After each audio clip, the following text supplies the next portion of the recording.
అధిపతులు పీఠాధిపతులు అందరూ గమనిస్తున్నాం. ఖచ్చితంగా వారు మాట్లాడే మాటల్లో వాస్తవాలు ఉంటే మాత్రం మేమే భాను సోదరులు కానీ మేము ఎవరు తప్పు చేసినా గత 10 ఏళ్ళ నుండి మేము అందరం పోరాడుతున్నాం. ఖచ్చితంగా మాట్లాడుతాం. కానీ మఠాధిపతులు రారు, పీఠాధిపతులు రారు అంటే మీరు అనేక సందర్భాల్లో నిరాధారమైన ఆరోపణలు చేస్తే ఎలా మాట్లాడతాం, ఎలా వస్తాం? మీరు దయచేసి మేము వారి మీద మాకు చాలా ప్రేమతో చెప్తున్నాం. హిందువుల్ని మభ్యపెట్టొద్దు. హిందూ ధర్మానికి ఇలాంటి మచ్చలాంటి మీరు మాట్లాడొద్దు.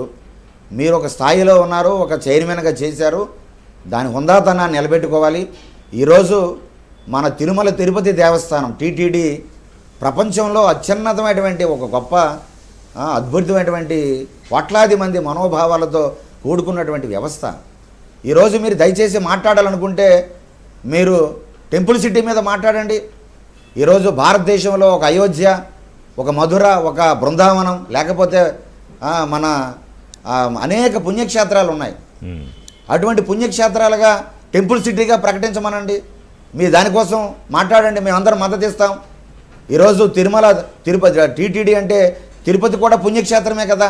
గోవిందరాజ స్వామివారు, వరదరాజ స్వామివారు, తిరుచానూరు పద్మావతమ్మవారు, అలాగే కపిలేశ్వర స్వామివారు, అగస్త్యేశ్వర స్వామివారు, అలాగే శ్రీకృష్ణదేవరాయలు, పురాతనమైన రాముల వారు, ఇంత సాక్షాత్తు రామానుజాచార్యుల వారు నిర్మాణం చేసినటువంటి గాలిగోపురం గోవిందరాజ స్వామి వారిది ఇంతటి పుణ్యక్షేత్రం కదా.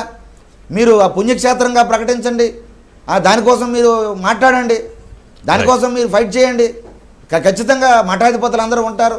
మీరు ఎవరిని సంప్రదించకుండా ఏ మఠాధిపతి చతురామ్నాయ పీఠాలు ఉన్నాయి, ఏదైనా చిన్న విషయం వస్తే మీరు ఏదో దాన్ని రకరకాలుగా మాట్లాడి హిందువుల మనోభావాలు దయచేసి పదే మీరు కించపరచడం, పదే బాధపడడం అనేది మేము చాలా బాధపడుతున్నాం.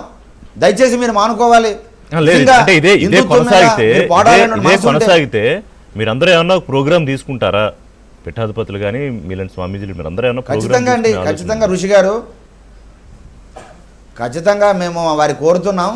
మీరు దయచేసి దేవుణ్ణి దేవుడిగా చూడండి, దైవాన్ని దైవంగా మీరు భావించి మీరు అందులో ఉండండి తప్ప దీన్ని ఈ విధంగా రాజకీయ కోణంలో ప్రతిదీ చేసి రేపు బ్రహ్మోత్సవాలు ముందుంటుండగా దేవుడి కోసం చర్చించుకోవాలి, భగవంతుడి కోసం హృదయపూర్వకంగా ఆలోచించుకోవాలి, దైవానికి స్వాగతం పలకాలి.